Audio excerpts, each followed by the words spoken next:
Nah, oke, aku lanjut ke fourth question ya.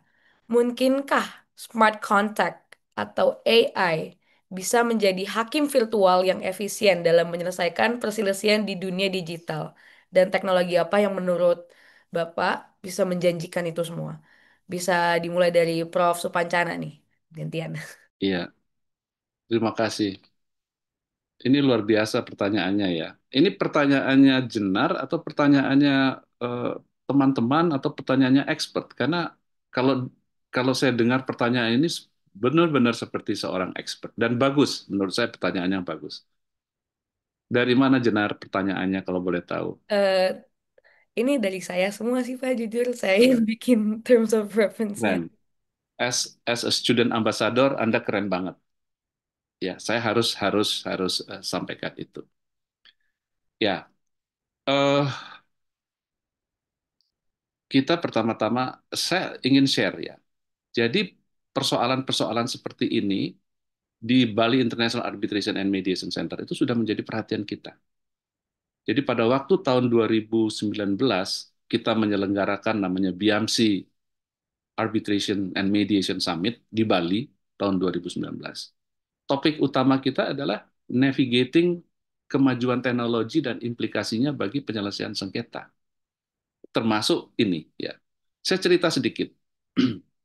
Dalam konteks penyelesaian sengketa. Pada waktu itu ada perdebatan yang sangat sangat sangat ramai gitu ya antara delegates dari Amerika dengan delegates dari Australia.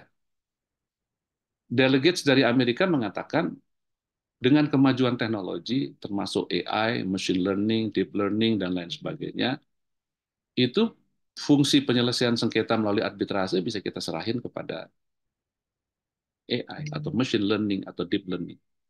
Karena mereka lebih objektif, datanya banyak, begitu ya. Mereka impartial, mereka independen, dan lain sebagainya.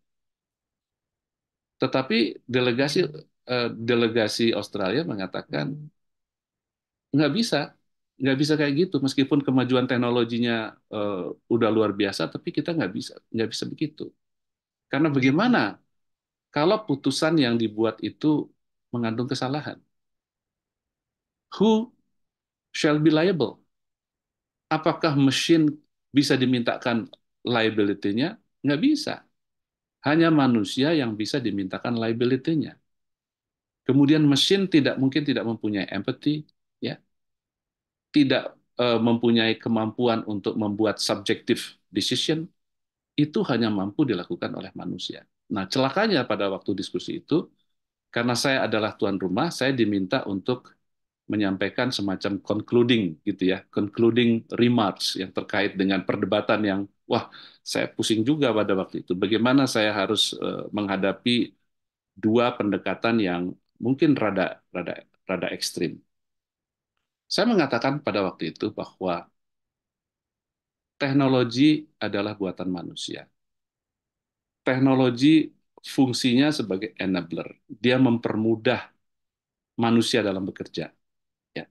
Tetapi teknologi tidak bisa menggantikan manusia.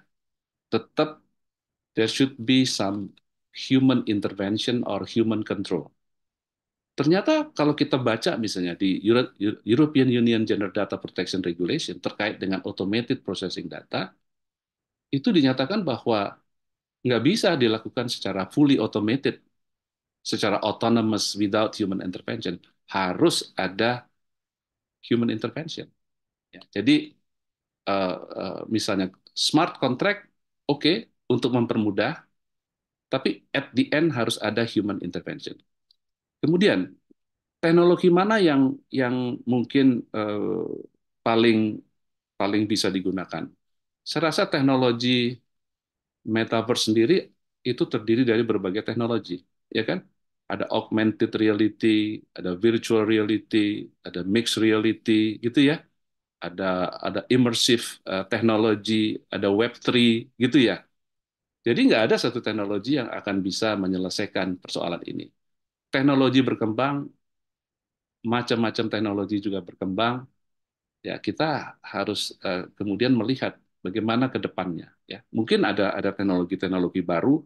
Oleh karena itu, Saya menganggap tidak ada satu teknologi yang secara khusus bisa menyelesaikan persoalan ini. Ya. Mungkin itu dari saya. Saya kembalikan ke Jenar. Ya. Baik, terima kasih ya Prof. Bisa lanjut nih ke Pak Samuel. Baik, makasih J dan teman-teman peserta dari talk show ini. Jadi begini, eh, kalau kita bicara smart contract sendiri ya, smart contract itu kan sebenarnya terdiri dari kode-kode, ya, terdiri dari kode-kode yang memang diterjemahkan, kontrak yang diterjemahkan dalam bentuk kode-kode tertentu. Nah, sekarang tidak semua kontrak yang di dunia nyata itu bisa dibuat dalam bentuk smart contract karena ada mekanisme tersendiri yang harus dienkripsi dalam suatu kode tertentu. Itu yang pertama, itu dulu. Kemudian, ketika bicara di dalam penyelesaian sengketanya, apakah smart contract seperti itu bisa dilakukan? Bisa. Namanya melalui arbitrase blockchain. Arbitrase blockchain itu dimungkinkan di dalam arbitrasinya itu melalui secara elektronik tadi, melalui yang ada di dalam smart contract tadi, itu ditentukan. Nah, kalau dari yang apa saya coba baca, yang saya coba ini, penentuannya arbiternya pun itu ditentukan berdasarkan apa sistem yang ada di situ. Ya, jadi konflik atau sistem yang ada itu yang ditentukan dari mekanisme mekanisme di dalam metaverse itu sendiri. Nah, sehingga kalau di dalam kontrak dunia virtual, di dunia biasa, dunia nyata, ada namanya klausula arbitrase, baru bisa diselesaikan dengan arbitrase. Di dalam arbitrase blockchain pun bisa dibuat seperti itu, tetapi tidak bisa ditentukan seatnya di mana, aturan hukum di mana tidak ada. Tapi mereka mengacu kepada jurinya akan ditentukan secara acak.